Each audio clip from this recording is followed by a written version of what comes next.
పెళ్ళైనా పండగైనా వేడుక ఏదైనా పట్టుచీరల ప్రత్యేక వేదిక వారాహి సిల్క్స్. మరొక మహమ్మారి విజృంభిస్తుంది. మందులేని ఈ మహమ్మారి కాంగో, ఉగాండా దేశాల్లో విస్తృతంగా విజృంభిస్తోంది. ఇక ఇప్పటి వరకు 88 మంది మృతి చెందారు. 300కు పైగా ఈ వ్యాధి సోకినటువంటి వారు ఉన్నారు. ఇక గ్లోబల్ హెల్త్ ఎమర్జెన్సీ WHO ప్రకటించడం జరిగింది. ఇతర దేశాల్లోనూ ఇప్పటికీ కొన్ని కేసులు నమోదైనట్లుగా గుర్తించారు. బాధితుల్లో పాజిటివిటీ రేటు అధికంగా పెరిగిపోతోంది. ఎబోలాకు ప్రత్యేక వ్యాక్సిన్లు లేవంటూ ప్రపంచ ఆరోగ్య సంస్థ తెలియజేయడం జరిగింది.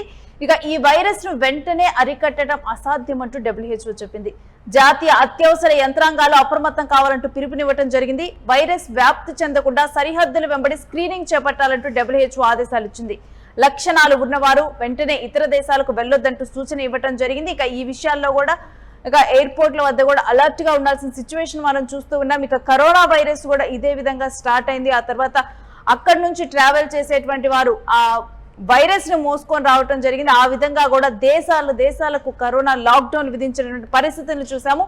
ఇక ఇప్పుడు కాంగోలో ఈ వైరస్ విజృంభిస్తూ ఉంది. దీనికి సంబంధించినటువంటి కూడా కాంగో, ఉగాండా దేశాల్లో ఇప్పటికే WHO ఎమర్జెన్సీ ప్రకటించింది. ఇది ఒక ప్రపంచ ఎమర్జెన్సీగా మనం చూడాలి. దీనికి సంబంధించినటువంటి డీటెయిల్స్ మా ప్రతినిధి మల్లికార్జున్ అడిగి తెలుసుకుందాం. ఎస్ మల్లికార్జున్, ఎబోలా కూడా కరోనా తరహాలో విజృంభిస్తుందా ఏంటి? ఈ కరోనా కన్నా కానీ ఎబోలా అనేది అత్యంత భయంకరమైన మహమ్మారిలా తెలుస్తూ ఉంది. ఇప్పటి వరకు మనము కరోనా లాంటి వైరస్లు చూసాము. ప్రపంచమంతా కూడా ఎంత ఇబ్బంది పడిందో మనం చూసాం. ముఖ్యంగా ఇప్పుడు ఎబోలా వైరస్ అన్నది ఇప్పుడు కొన్ని దేశాల్లో కూడా ఉంది. దీని భయంతో ప్రజలు వణికిపోతున్నారని మనం చెప్పుకోవచ్చు. ఇప్పుడు కాంగో, ఉగాండా దేశాల్లో కూడా ఎక్కువగా దాదాపుగా 300 మందికి పైగా కూడా ఈ వైరస్ సోకిందని చెప్పవచ్చు. ఇప్పటికే 85 మంది కూడా పూర్తిగా మృతి చెందినటువంటి పరిస్థితి ఉందని చెప్పేసి అనుకుంటూ వరల్డ్ హెల్త్ ఆర్గనైజేషన్ ఇప్పటికే వెల్లడించడం చెప్పవచ్చు. అత్యవసర అందరూ కూడా హెల్త్ ఎమర్జెన్సీని కూడా ప్రకటించిన సందర్భం మనం చూస్తాం. ఎందుకంటే ఈ వ్యాధి అన్నది అతివేగంగా విస్తరిస్తుంది కాబట్టి పూర్తిగా ఈ వ్యాధికి ఇప్పటి వరకు వ్యాక్సినేషన్ కూడా కనుగొనలేదు. కేవలం సాధారణ ట్రీట్మెంట్ మాత్రమే అందుబాటులో ఉందని చెప్పేసి కూడా వరల్డ్ హెల్త్ ఆర్గనైజేషన్ చెప్తున్న పరిస్థితి ఉంది. కాబట్టి జాగ్రత్తలు, అంటే వ్యాధి విస్తరించకుండా జాగ్రత్తలు తీసుకోవాలా. దేశవ్యాప్తంగా కూడా ప్రతి ఒక్కరూ అప్రమత్తం కావాల్సినటువంటి పరిస్థితి ఉంది. కాబట్టి ముఖ్యంగా ఒక దేశం నుంచి ఇంకో దేశానికి వెళ్తున్నటువంటి వారు చాలా జాగ్రత్త వహించాలా. ఎయిర్పోర్ట్లలో కూడా స్క్రీనింగ్ టెస్టులు ఏర్పాటు చేయాల్సినటువంటి అవసరం కూడా ఉంది. ఎందుకంటే ఎబోలా పూర్తిగా విస్తరిస్తే కనుక ప్రాణాలు కోల్పోయేటువంటి ప్రమాదం ఉంది. కాబట్టి దీనికి వ్యాక్సినేషన్ లేనటువంటి వైరస్ల పట్ల కూడా రాష్ట్ర ప్రభుత్వాలు కానీ దేశాలు కానీ అప్రమత్తంగా ఉండాల్సినటువంటి పరిస్థితి ఉంది. కాబట్టి ఈ క్రమంలో World Health Organization health emergency అన్నప్పుడు కూడా చేయదాటిపోయింది పరిస్థితి అనే ఒక సంకేతం వస్తుంది. కాబట్టి ఈ ఎబోలా వైరస్ వ్యాప్తి చెందకుండా అరికట్టాలి, తగిన జాగ్రత్తలు తీసుకోవాలి. ఎందుకంటే వైరస్ అనేది వేగంగా విస్తరిస్తుంది. కాబట్టి ఎవరికంటే దేశాల నుంచి ఒక దేశం నుంచి ఇంకో దేశానికి వెళ్ళినప్పుడు ఇప్పుడు ప్రధానంగా మనకు కాంగో, అదేవిధంగా ఉగాండా ఈ 2 దేశాల్లో కూడా ఈ కేసులు ఎక్కువగా ఉన్నాయి. కాబట్టి ఆ దేశం నుంచి వచ్చేటువంటి విమానాలకు కానీ ఇక్కడ నుంచి ఆ దేశాలకు ఎవరైతే వెళ్లాలనుకుంటున్నారో వారు జాగ్రత్త వహించాల్సిన అవసరం ఉంటుంది. ఎందుకంటే వేగంగా ఈ వైరస్ అక్కడ విస్తరిస్తుంది. కాబట్టి జాగ్రత్తలు తీసుకుంటే కనుక దాన్ని కట్టడి చేసేటువంటి అవకాశం ఉంది. కాబట్టి ఎవరు కూడా ఇతర ప్రదేశాలకు వెళ్ళకూడదని చెప్పేసి కూడా WHO ఇప్పటికే మార్గదర్శకాలు విడుదల చేస్తుంది. కాబట్టి జాతీయ స్థాయిలో కూడా అత్యవసరమైనటువంటి యంత్రాంగాలు అప్రమత్తం కావాలని, అదేవిధంగా వైరస్ వ్యాప్తి చెందకుండా కూడా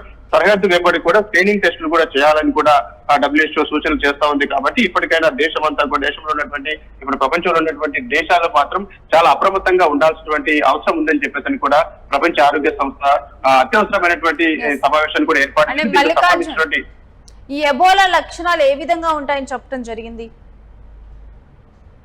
ఎబోలా వైరస్ జస్ట్ లైక్ మన కరోనా వైరస్ వచ్చినప్పుడు ఏ విధంగా అయితే ఉంటాయో అదే వ్యాధికి సంబంధించిన లక్షణాలు కూడా ఉంటాయని చెప్తున్నారు. ఆ వైరస్ సోకినప్పుడు పూర్తిగా శ్వాస తీసుకోవడంలో ఇబ్బంది కావచ్చు, అంటే మనిషి అలసటగా మారిపోవడము, ఈ విధంగా జ్వరంతో పాటుగా ఇంకో కొన్ని లక్షణాలు కూడా ఉండేటువంటి అవకాశం ఉంది. ఈ క్రమంలో కూడా మనిషి ఉక్కిరిబిక్కిరి అయిపోతారు. ఇప్పుడు కరోనా వైరస్ వ్యాప్తి చెందితే కనీసం 1 వారం 2 వారాల్లో దాని తీవ్రత కనుక ఎక్కువ ఉంటే ఎలా అయితే మనిషి ఇదవుతాడో అదే విధంగా ఎబోలాకు అంతకంటే ప్రమాదకరంగా ఈ లక్షణాలు ఉండబోతున్నాయి. కాబట్టి జాగ్రత్తగా ఉండాలి.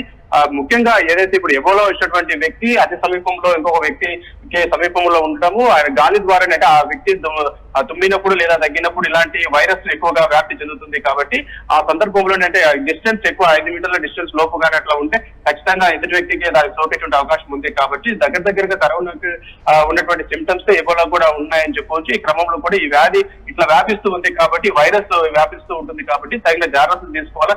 ముఖ్యంగా స్క్రీనింగ్ టెస్ట్ అనేది చేయాలి. ఎందుకంటే ఇప్పుడు ఒక దేశం నుంచి నుంచి ఇంకో దేశానికి వెళ్ళినటువంటి వారిలో కూడా ఎక్కువ ఈ లక్షణాలు ఉన్నాయని చెప్పి గుర్తిస్తున్నారు. కాబట్టి ఇప్పుడు ప్రపంచ దేశాలు కూడా ఈ జాగ్రత్తలు తీసుకోవాలి. మెయిన్ గా మనం చూసుకుంటే కాంగో ఉడంగా దేశాల్లో ఇప్పుడు ఈ వ్యాధులు ఎక్కువగా ఉన్నాయి. ఇప్పటికే 300 మందికి వైరస్ సోకి ఇప్పుడు ఇబ్బంది పడుతున్నారు. ఇప్పటికే 8 మంది అక్కడ మృతి చెందినటువంటి పరిస్థితి మనం చూస్తున్నాం. కాబట్టి మరి ఇటువంటి పరిస్థితులు అంటే గతంలో కూడా ఇలాంటి పరిస్థితులను కరోనా టైంలో చూసాము. మరి ఈ దేశాల నుంచి మరొక దేశాలకు ట్రావెల్ చేసే వాళ్ళ మీద ఆంక్షలు విధించే అవకాశం ఉందా ఏంటి? ఎమర్జెన్సీ సిచ్యువేషన్ ఇప్పుడు WHO నుంచి ఒక ఎమర్జెన్సీ సిచ్యువేషన్ ఇప్పుడు మార్గదర్శకాలు విడుదలైనాయి. కాబట్టి ఖచ్చితంగా ఒక దేశం నుంచి ఇంకో దేశానికి వెళ్లే వాళ్ళు అక్కడ ఎయిర్పోర్ట్ లో వెళ్ళిన తర్వాత కూడా ఇప్పుడు ఇంత ముందుకు కరోనా వచ్చే సమయంలో ఎలాగైతే స్క్రీనింగ్ టెస్ట్ చేసి వారం రోజుల పాటు కూడా ఎయిర్పోర్ట్ లోనే ఒక మెడికల్ క్యాంపులు ఏర్పాటు చేసి అక్కడ వారిని స్క్రీనింగ్ చేసిన తర్వాత ఎలాంటి వైరస్ లేదు అనుకున్నప్పుడు వాళ్ళ దేశానికి పంపించారని చెప్పొచ్చు. ఇప్పుడు ఎబోలా విషయంలో కూడా ఖచ్చితంగా కూడా ఇలాంటి జాగ్రత్తలే పాటించాలని చెప్పి వరల్డ్ హెల్త్ ఆర్గనైజేషన్ దీనికి సంబంధించినటువంటి ఆ ప్రపంచ దేశాల్లో ఉన్నటువంటి అన్ని దేశాలకు కూడా ఇప్పుడు మార్గదర్శకాలు ఇచ్చిందని చెప్పవచ్చు. ఇప్పుడు ఉడాంగా నుంచే కాదు ఇతర దేశాల నుంచి ఎక్కడైతే వస్తుంటారో వారికి అందరికీ కూడా వచ్చేటువంటి ప్రయాణికులు ఎవరైతే ఉంటారో మెయిన్ గా ఇప్పుడు దేశం నుంచి ఇంకో దేశానికి వస్తున్నటువంటి వారిలో కూడా ఎక్కువ శాతం ఈ వ్యాధి అక్కడ వెళ్లి వచ్చిన తర్వాత అక్కడ తెలియకుండా వారు ఆ వ్యాధి సోకడం ఇక్కడికి వచ్చిన తర్వాత వీళ్ళ నుంచి అనేకులకు ఇక్కడ విస్తరిస్తూ ఉంటుంది. కాబట్టి ఇప్పుడు ముఖ్యంగా ఎయిర్పోర్ట్లలో కూడా స్క్రీనింగ్ టెస్టులు ఏర్పాటు చేయాలని చెప్పేసి కూడా WHO ఇప్పటికే అన్ని ప్రపంచ దేశాలకు కూడా ఇప్పుడు ఆదేశాలు జారీ చేసింది. కాబట్టి అన్ని దేశాలు అప్రమత్తం కావాల్సినటువంటి అవసరం. ఎందుకంటే అత్యవసరమైనటువంటి ఎమర్జెన్సీ సిచ్యువేషన్ ని కూడా WHO సూచిస్తుంది. కాబట్టి ఈ క్రమంలో అన్ని దేశాలు కూడా అప్రమత్తం కావాల్సిన అవసరం ఉంది. ముఖ్యంగా అన్ని స్క్రీనింగ్ టెస్టులు ఏర్పాటు చేసుకోవాలని చెప్పేసి కూడా WHO చెప్పినటువంటి పరిస్థితిని చూస్తున్నాం. Right, thanks for the details Mallikarjun. ఇక కాంగో ఉగాండా దేశాల్లో ఎబోలా విజృంభిస్తూ ఉంది. ఇక ఇప్పటి వరకు 88 మంది మృతి చెందటం, 300కు పైగా ఈ వ్యాధి సోకినటువంటి వ్యాధిగ్రస్తులు అక్కడ ఉన్నారు. ఇక ఈ సందర్భంలో గ్లోబల్ హెల్త్ ఎమర్జెన్సీ ప్రకటించింది WHO. ఇతర దేశాల్లో ఇప్పటికే కొన్ని కేసులు నమోదవుతున్నట్లుగా గుర్తించారు. ఇక పాజిటివిటీ రేటు పెరుగుతుంది. ఈ సమయంలో కూడా ఈ దేశాల నుంచి మరొక దేశాలకు ట్రావెల్ చేసే వాళ్ళ మీద కొన్ని ఆంక్షలు అమలయ్యే అవకాశం కనిపిస్తుంది. ఇక కరోనాను